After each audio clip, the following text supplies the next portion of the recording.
Yeah, I'll try not promising anything. I'll knock over something this morning. Oh, watch that step. Well, good morning. So, first of all, like Pastor Chris mentioned, I apologize for the mix-up. Normally, I get things ahead of schedule. I like having an insert in so you can follow me when I tend to get excited and talk too fast. I'd like to tell you how many days it's been since I've had a day off and all that other noise, but my wife said I can't whine on stage, so it's good advice. So I am very happy to be here this morning, especially this weekend where we celebrate our nation's independence. And I find it's a very fitting moment to talk about this because that's probably too absolute. Our nation is in dire need of strong Christian men. I think you only need to look at the times, and if you look at the current social agenda and how it's trying to neuter men, and especially young boys, we've got to have men willing to stand up and be strong. So like Rod said, I think it's in the Lord's timing. I think this is a very appropriate. We're going to talk about men of respect this morning. Now, many of you may have heard that oft-quoted cliche that evil triumphs when good men do nothing. Now, I think the popularity in this cliche deals with its relativity. Because who defines good? Who defines doing something, right? So anybody can take that cliche and make it mean anything. And for those of you that want to go deeper in that, you can go to my apologetics class and we go into all kind of logic. But for us Christian men, I want us to anchor in the Word of God. Because to be a man of respect, it matters if God grants you that respect. It doesn't matter if man respects you, but I think you only need to watch the current news and all that nonsense to see who they respect right now. People willing to stand up and fight for a very sinful, perverted lifestyle. That's who gets the current culture's respect. I remember one thing that really opened my eyes was when it talked about martyrdom, and I can't remember which martyr I was reading about, but it talked about how when you are persecuted for your faith, you're not going to be burned, crucified, etc., for being a great man of the faith. You're going to be persecuted for slanderous lies and all other kind of deceptive things. They're not going to praise you and say, wow, you were a real man of faith, and now that is why we are persecuting you. They're going to make up all these slanderous lies about you, and that's why anytime someone comes up for the truth of God's Word, you're homophobic, you're evil, you're intolerant. That is why they do this 5th grade name calling, because that is how persecution works. We all live in different eras of time, and for those of you that think we're in a time of peace, we're not. And if you're a Christian and you're looking down the corridor of time and you think we're headed for peace, you're wrong.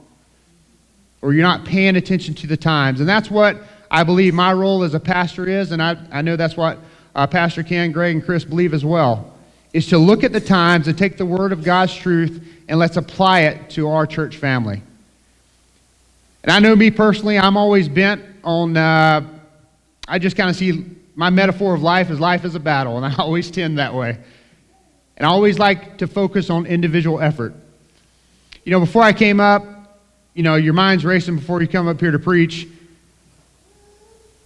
And I recall this time where, I'll probably get in trouble for this, but it was pretty funny, so I'll share it. And this is kind of letting you know just how God made me. My wife and I think this probably was before kids, maybe, I don't know. I can't even remember what it was like before kids.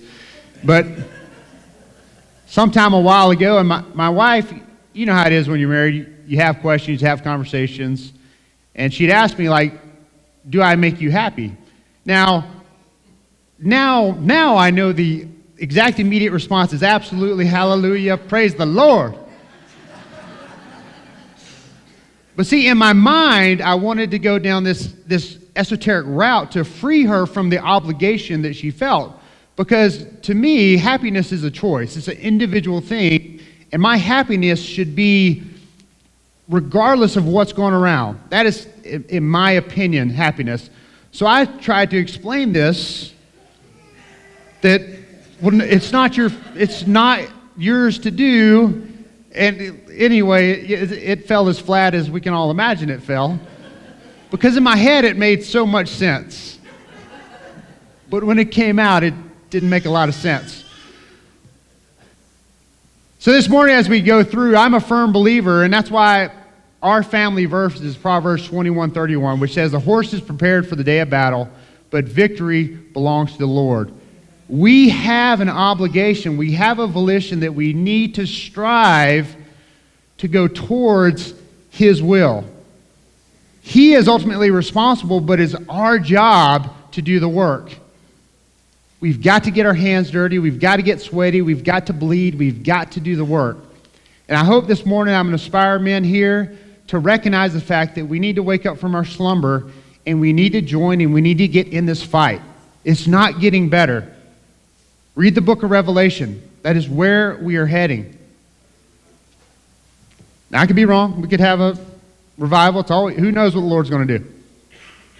All right, so as you may know, my preaching plan for the year, we talked about essentials of the faith, which again, everything from here out applies to believers. So if you're not a believer, this is not going to have much traction with you. You're not going to get the benefits of what we're talking about because you're not in God's family.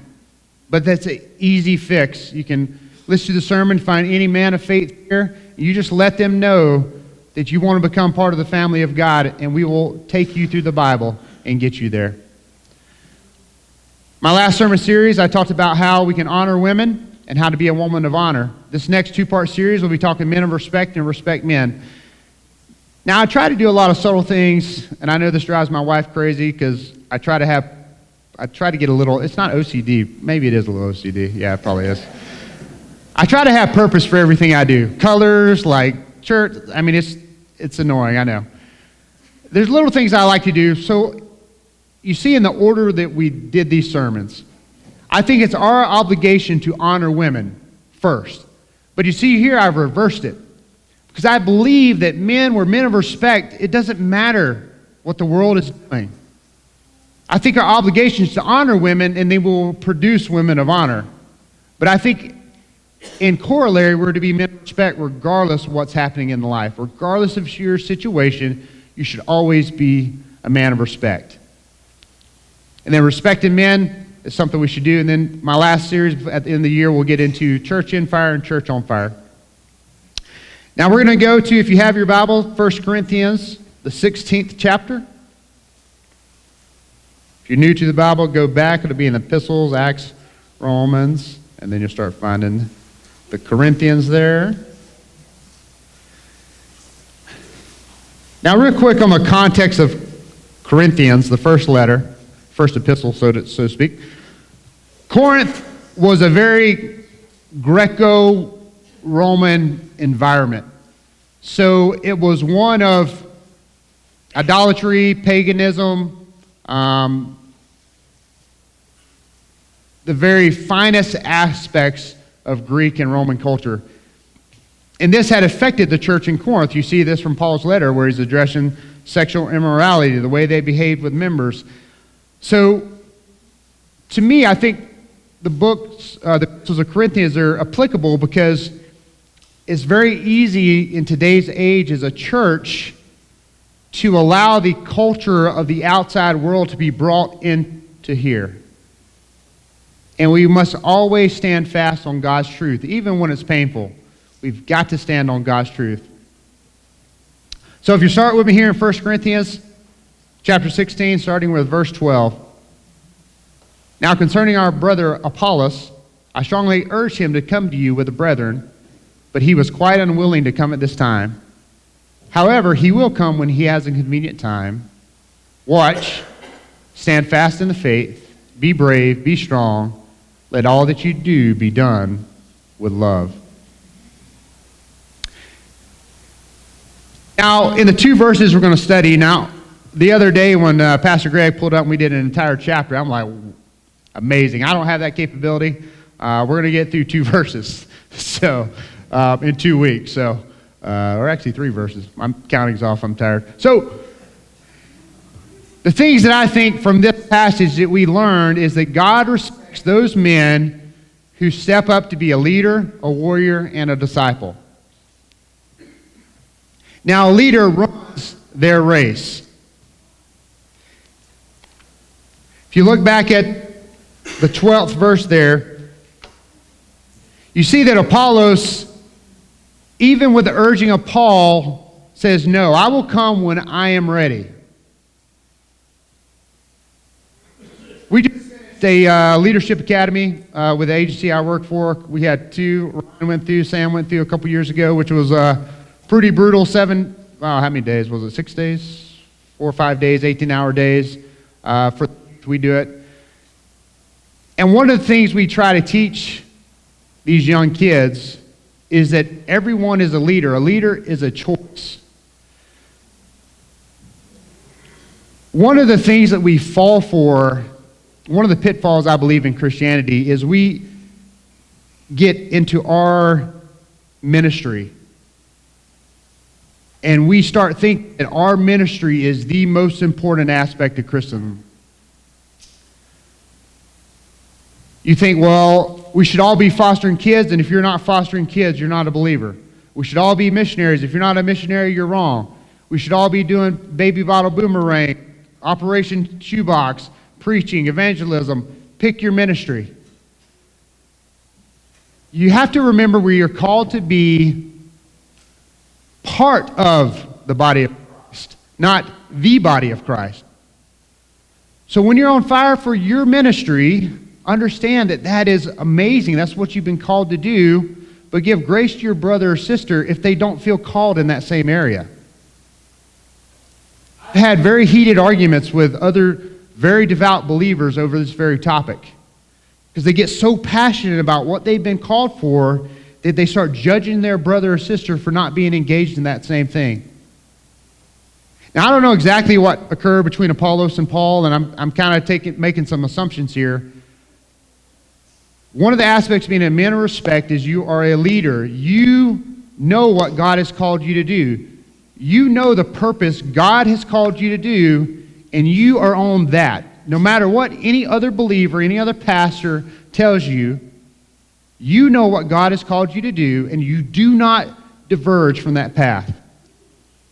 Does anybody recall, I think it's in 2 Kings, there's a story where the man of God is told to go deliver a prophecy, and God tells him, I'm getting some of the details wrong, so forgive me. Like, don't eat, just go there to the prophecy and leave. And then he has another man of God say, no, come with me and eat. And he does, and then when he leaves, the lion eats him. Anybody remember that story? Know what I'm talking about? that story just trips me out, because I'm like, wow, like that is intense. But I think the underlying lesson from that is when God calls you to do something, there is no higher authority than God. It doesn't matter who tells you otherwise, you must do what God has called you to do. So to be a man that God respects, you know your purpose and you do not deviate from it no matter who tells you. I don't care, John MacArthur, big name preachers, Billy Graham, if he rose from the dead. I mean, all these guys, it doesn't matter. If you know God has given you a purpose that's aligned with the Bible, that is what you do. That is the first aspect of being a leader.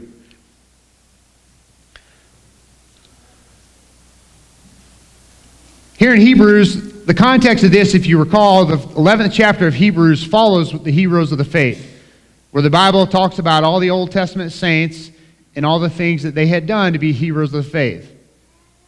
Now, don't miss in there that they all didn't do the same thing. They all had different times that they were alive and different missions that they accomplished. In the same manner, we all have different things that we are called to do. I truly believe, though, that we are not called to a time of peace.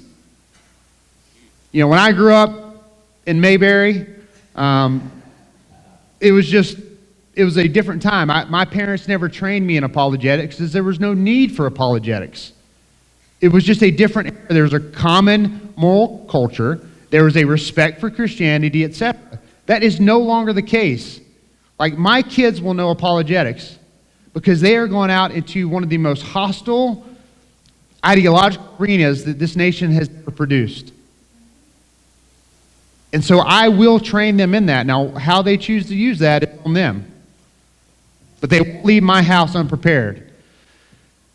We each have our own race. And one of the mistakes we make is not also that we look down upon Christian ministry, but we look at others and say, man, why am I not doing that?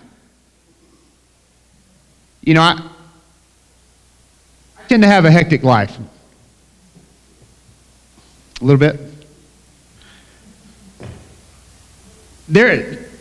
I think God has blessed me with an ability for tenacity and just endurance and just pain. You know, they're saying be smart or be tough. And I'm not that smart, so I got a little bit extra toughness going. So my point is this. You should never look at a pastor or somebody else and say, I should be doing what he's doing. If God's called you, sure. You each have your own purpose. Don't look at another's race and think that is where you're called to be.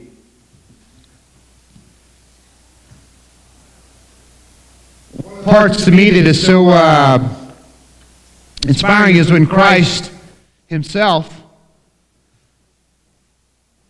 before he was crucified, he begged the Lord to take the cup away. Can you imagine that? I mean, he knew the death he was about to endure, and he asked for this to go away. Now, Christ can't lie. It's not like this is theater. This is Christ's genuine human emotion. If there is some other way for me not to be beaten to almost death, to not suffer crucifixion, if there's any other way, please, please, Lord, let me not have to suffer.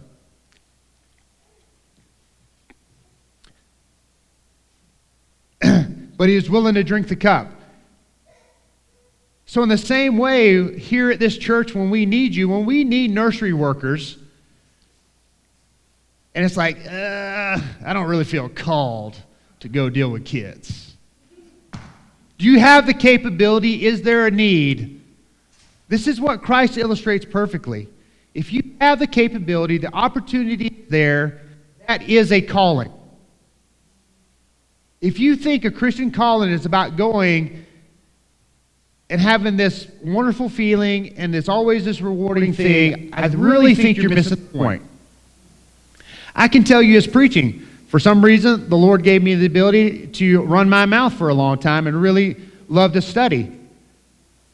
But I'm telling you, once I became the third pastor here, I realized there's a lot of stuff about this that's not very fun.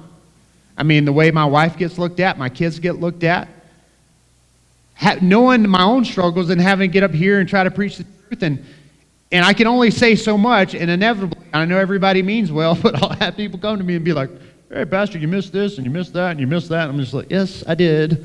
I can't talk forever up here. Y'all really be mad if I spend 4 hours up here trying to make my points. Oh, that wasn't very funny. And my favorite, which I love it, but I had a lady come to me one time and afterwards, and she meant well, I really did, but she's like, I just don't get your preaching. She's like, I am trying. She's like, forgive me. And I'm like, you don't need to ask for forgiveness. I get it. It's okay. But she's, I just don't get it. I'm like, okay, it's cool. All the point I'm trying to make is, I think if we will transition to, if I have the capability to do something, and the opportunity is there in the family of God, that is the definition of a calling. I don't think it's possible, but God can do whatever he chooses to do. But I don't think he's going to wake you up like Samuel and say, I want you to go work in the nursery. I want you to go help firewood. I want you to be part of hospitality. I want you to help in the video. I don't think that's how God is operating in this current dispensation. He's looking for those believers willing to be leaders, leaders and step up, I see the opportunity, I know I have the capability, I'm going to fill that gap. That's what it is. Now, another thing went too far. Another thing I want to talk about before I leave leadership is there's two other aspects of leadership. One is personality. We all have a different personality. That was one of the things we were trying to teach to these young kids because they got to see a lot of different instructors. Some are like me, always kind of serious, and there's others who are happy, and then another guy who was very emotional and always dealing with that. And it's like God made us with different personalities. You need to appreciate your personality. It's different from character, right? Like honesty is something you work for. But if you're a funny kind of person, or if you're a introvert, extrovert, like that is just your personality. Be proud of that. The root of the alphabet movement, the LGBT, blah, blah, blah, alternate lifestyle, the root of it is not the perversive, iniquitous sexual nature of it. The root of the problem is their rebellion against God. Because see, God said, I made you male and female. And sexual gratification only comes from the union of those in marriage before me. The root of the alphabet movement is, we don't believe God that you know what you were doing. I was supposed to be a woman, or he was supposed to be a chinchilla, or whatever. Right? That is the root of the issue, rebellion against God. If they will know Jesus, they will become a new creation. God will teach them to starve those desires and then crave the word. They will, through time and pressure and training, learn to become more Christ-like. But here's a warning to my young people. When you involve yourself in sinful activity, you will always reap the consequences of those sinful activities. Now, I've never smoked in my life. It's never been my thing. But I know people who have smoked, and they've told me that they, this day, always crave that addiction, even if they've successfully quit. Like that never leaves. So for my young people, an ounce of prevention is worth a pound of cure. You don't go down those roads and you don't reap the consequences of having your heart and your body crave or lust that evil. If you choose to imbibe, even though you will be forgiven if you ask for it, and even if you choose to quit that addiction, it will always be a struggle. That is reality, and that is the consequence of sin. Now, the other parameter, funny I said that. The other aspect of leadership is parameters. We're all called to be leaders at different levels. Now, I know some of you men out there may think, well, leadership is my style. And that's wrong. Because all of us have a head that must lead our heart. It's like now I'm not a golfer. I think one of Satan's demons created that game. But so with a golf ball, right, if it doesn't have a solid core, it'd be like hitting a wiffle ball. It's not going to go anywhere. It's the same thing in our lives. Your head has got to lead your heart before you can lead your family, before you can lead a church. I truly believe that that is why one of the recommendations of the Bible is that a man must be a good father of his family. Because if he can't run his household, then how can he run the house of God? He can't. And that is how God is helping us understand that gentleman might not be cut out for that leadership parameter. I think of Ravi Zacharias, who breaks my heart every time I think about him. He was the renowned apologist who, after his death, it came out, he fell prey to massive sexual sin. Afterwards, that it came out that he had really strayed from being involved in a local church, being a leader of his family. So in the same way, he had allowed himself to become hollowed out. And I truly believe that's how he fell prey for that kind of sexual sin. Because see, when you stop the fundamental aspect, which is your head leading your heart, it's only a matter of time before the rest of the stuff falls out. So all men are called to be a leader, even if it's just leading themselves. Now the next aspect, a warrior is prepared for battle. If you go back to 1 Corinthians 16:13, the term watch. Now some translations say be alert. Those of you who have served in the military know that one of your first duties in the military will be watch, right? Where you serve in some aspect of just ensuring the safeties while others sleep, the safety of a facility, etc. That is a fundamental role, and even when I left the Marine Corps as a major, I was still doing some form of watches and duties, be it at a group level, etc. Now, one of the assumptions in this statement, and with any kind of watch, is you must be a part of the service, right? They'll set up a watch and have some civilian go by and say, hey, we only got anybody to cover this watch, so we need you to stand in, and like it wouldn't work that way. In the same way, we can't have people watching over this local church that aren't believers in this local church. We have to have our own believers alert and on watch, on duty for this church.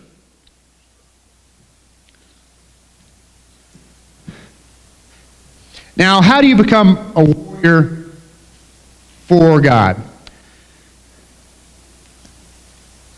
A lot of aspects of this, but I think the fundamental aspect is prayer. And I think we have developed a little bit of a misconception for the primary purpose of prayer. Now, prayer serves a lot of functions, but the primary purpose of prayer is to align your will with God's will. When they asked Jesus, how do you pray? And again, he was not providing a resuscitation, what do the Catholics call it? Rosary? Something like that. Like, he's not, I'm going to get it old school.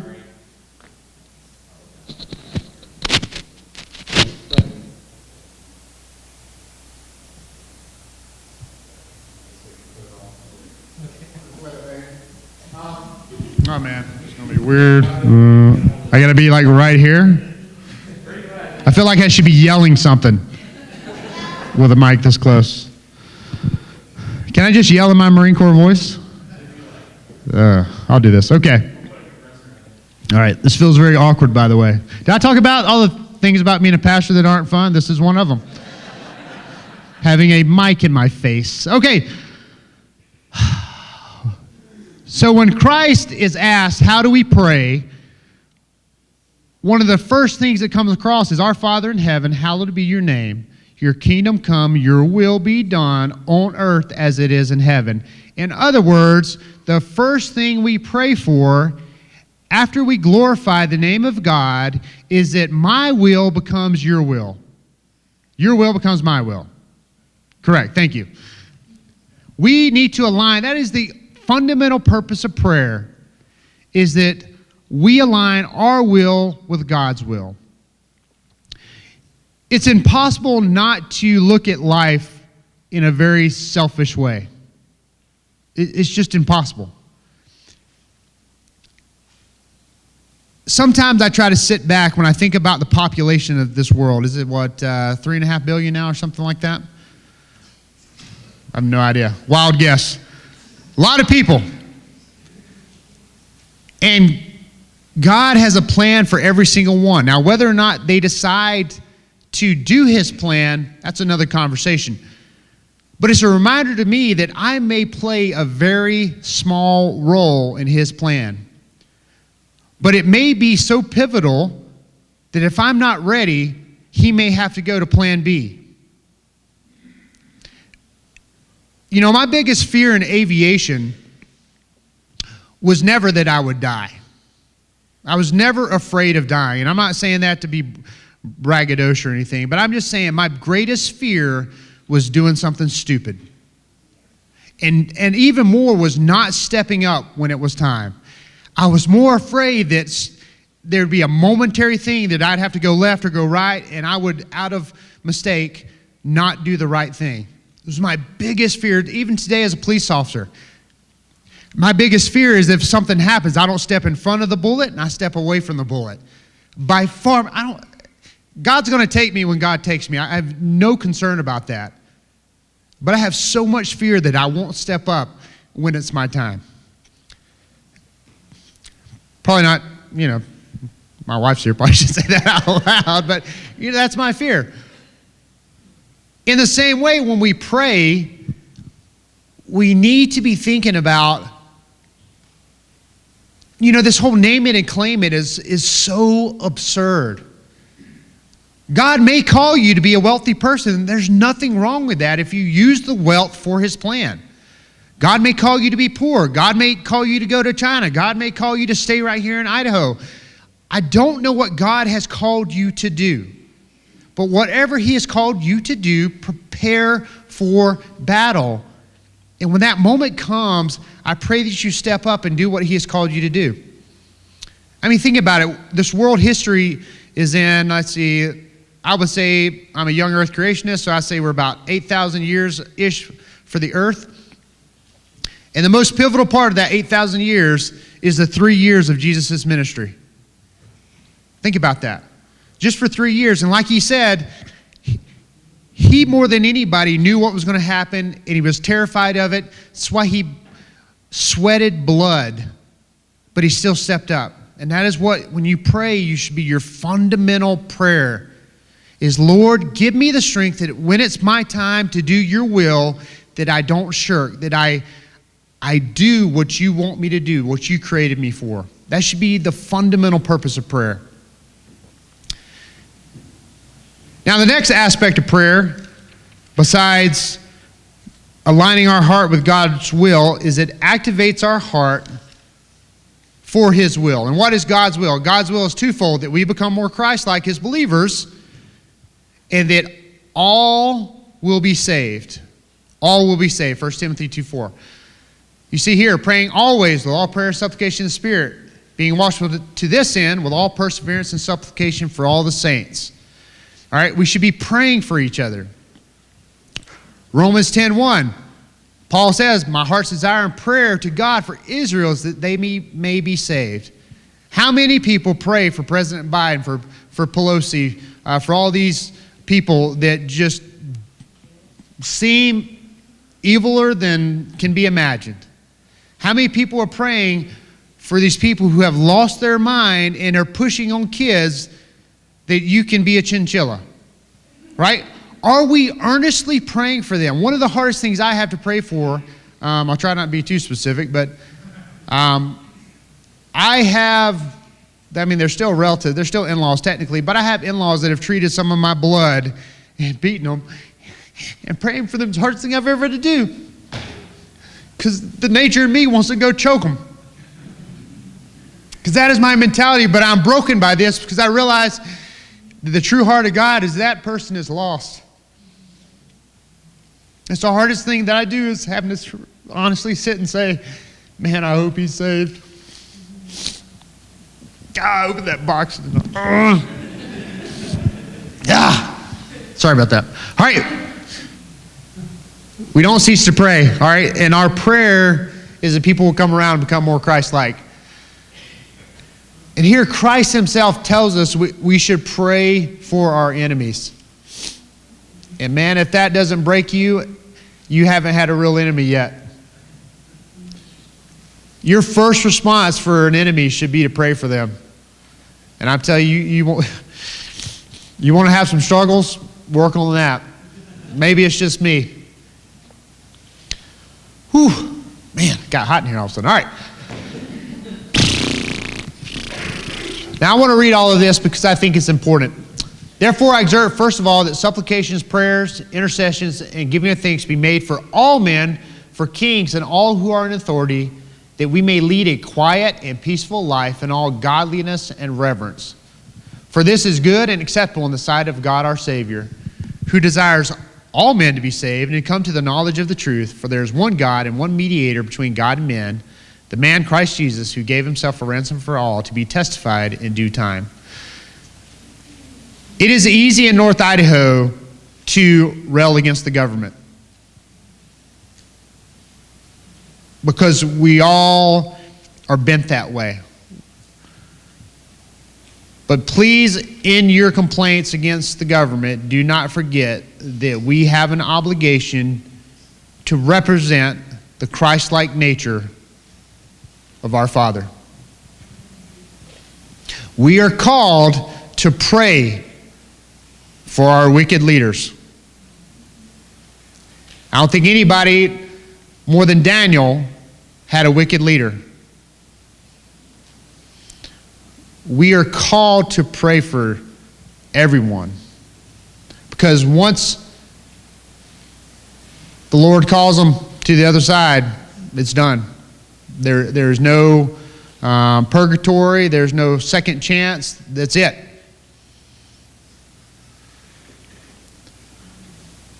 All right, now our last thing we're going to go into is we're called to be a disciple for Christ. And a disciple, got to hold this mic up, sorry. A disciple lives for Christ. Here at Athol Baptist Church, we need disciples. You know, we are a small country church in North Idaho. We can't afford a huge staff, probably won't ever be able to. That's just not the culture we are. But what we need are disciples who are living for Christ. And you live for Christ by coming here. Because what's here is us.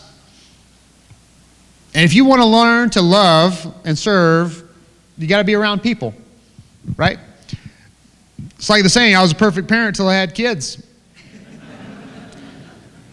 Then I realized, man, I would love to choke a child. I never had that feeling before. But pretty soon they're all doing jujitsu. I got to keep that to myself, because like in 5 years they're probably going to be like choking me out. Then I'll be like, don't pick on old people. You should pick on old people. We see back here in 1 Corinthians 16:13, stand fast in the faith. That is the primary obligation of a disciple, is you stand fast in the faith. And like I had said before, one of my roles as a pastor is to look at the times and to take the truth of the Bible and to apply it to how we utilize that truth. And when I look out and see what's happening outside, I can't help but cry out that we need to unify. We have got to come together. I completely understand if Athol Baptist Church is not your flavor. I get it. Like, we are going to get in your business. Like, Bob is going to know you, and he's going to hug you, and he's going to want to know about you. Like, if you come to this church, we are going to ask you to serve, because we need you to serve. One of the biggest frustrations of being a pastor is dealing with the attitude of, well, I decided to leave your church because I wasn't being fed. You're not coming here to be fed. You're coming here to give and to learn to be like Christ. Christ did not come to the world to receive his kingship. He came to become a Savior and to give his life. Likewise, when we come to this church, you should have an attitude of, how can I give? And I promise you there is a role for you no matter what stage you are in life. I mean, Pastor Greg is one of the best when it comes to identifying where you would fit in our church if you're willing to step up. Because we need you here. Because that's what makes this great. There's only so many of my personalities that this church can handle. And Bob. I put Bob in my same boat. Yeah, a bunch of Bob and Richards running around. It's going to be a rough time. You know? Now the Carries, the Rods, the Gregs, Tims. We use a whole lot of you guys. Point is this. To be a disciple, you've got to live for Christ. To live for Christ, you've got to get in his church, and you need to be involved. Not that it has anything to do with doing good works. It has nothing to do with that. has everything to do with becoming more Christ-like, because when you deal with people, you will learn to serve and sacrifice. Because can be annoying, we can be frustrating, etc. I saw something the other day. I think there was a book advertised. I wanted to kick the computer screen when I saw it, but this couple claimed to have never fought. It was a newspaper article I saw that. I'm like, that seems like a passionless relationship right there, in my opinion. I could be wrong. Maybe some of you haven't fought. Maybe it's just because I fight all the time. I don't know. One of those two. All right. But think about it. The fundamental aspect of being a disciple of Christ is what Christ said. A new commandment I give to you, that you love one another as I have loved you, that you also love one another. By this, all will know that you are my disciples if you have love for one another. If you see any face in here looking around, I see a couple that I haven't seen before. Like, do not let them leave here without getting hugs. I love you. How are you doing? What's your name? If anything, at Super One, it should be, don't go to that crazy church down the road, because you will be assaulted with hugs and affection. And that is a role that each of us is called to play. As amazing as Pastor Greg is in pastoring on a personal level, it is impossible for him to talk to everybody that needs to be talked with. If there's a new person that came through these doors, they came through here for a reason, for connection. And you might be that person that needs to connect with them. Please, please, I'm begging you, don't ever let a person that you've never seen come to this church leave here without, I don't care if you run them down in the parking lot. Now, the safety team might be right after you because they might be like, what's going on here? But please, we have got to be known by our love for one another. That should be our fundamental goal, is coming here to give of ourselves for each other. And if you don't know how to do it, ask.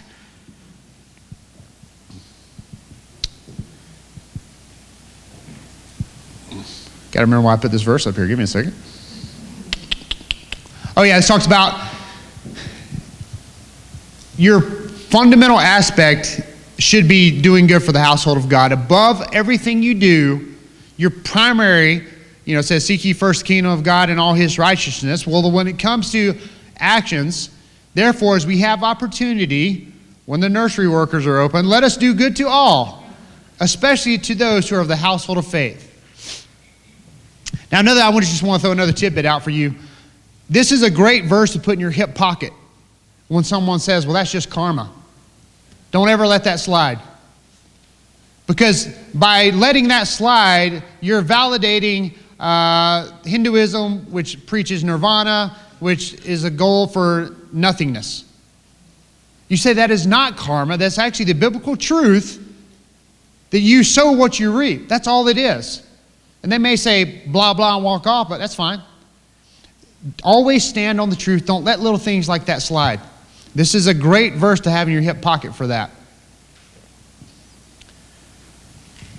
So before the band comes up, I want to leave you with some application. How do you be a leader that runs your race? You've got to read the Bible. I wish I could give you the knowledge I had. Gene has all that. But there's nothing that substitutes for you reading your own Bible. I always wonder if we reach a state where they start taking the Bible away, that we'll finally appreciate what we have. Because right now you can get a Bible on your phone, you can go to a store and get hundreds of Bibles.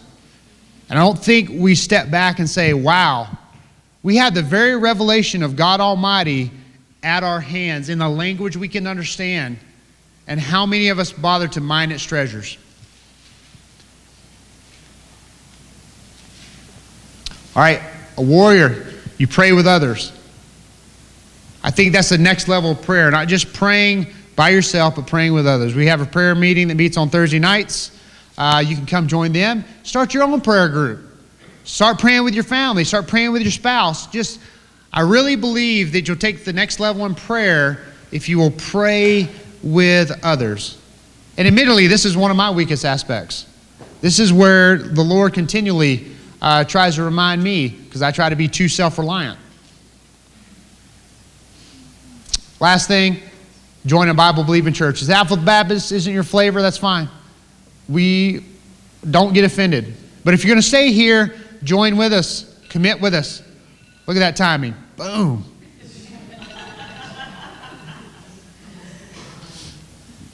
But a bunch of were like, that must have been a fighter pilot. It was so on time. That's what Pastor Greg was thinking. And another thing, as the band comes up, I want to end on this.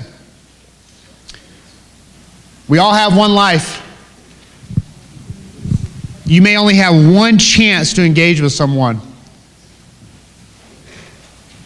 You know, that was one of the things, even with me being gone just a week from my family, and now, like, every time I turn around, my daughter's like getting older and getting more woman-like, and I literally want to cry. Because I'm like, where is it going? Like, I might just murder somebody for looking at my daughter. But we have one life. Spend it well. None of us know. You may be blessed to live a grand old life. You may be called home tomorrow. I don't know. But live your life well. And there's no life lived better than living it for Christ. And that starts with your family first, and then here. This church should be your second priority. If we're going to speak biblical, which we are, should be your family, then this church. That should be your priorities. Let's pray. Lord, we're so thankful for this day. We're thankful for this weekend. Lord, we're thankful for the upcoming 4th of July, where we celebrate our nation's independence. Lord, a nation whose freedom has allowed us to create one of the best Christian eras ever. That Christianity is coming under attack in a way that has never been seen in our short nation, the short history of our nation. Lord, I pray that it's time that we step up as men, and I pray that all of us, that when we're called, that we don't back down. Lord, I pray we recognize what you have called us to do. I pray that we recognize that we come here to serve you, and that we come here to give of ourselves. And you grant men with such tenacity, strength, aggressiveness. You give us so many tools for the battle. I pray that we don't get distracted, that we recognize where we need to be in this fight. So thankful for this church. I'm so thankful for everyone who comes here willing to join with us as we do our best to proclaim and defend your truth. It's in Jesus Christ's holy name we pray. Amen.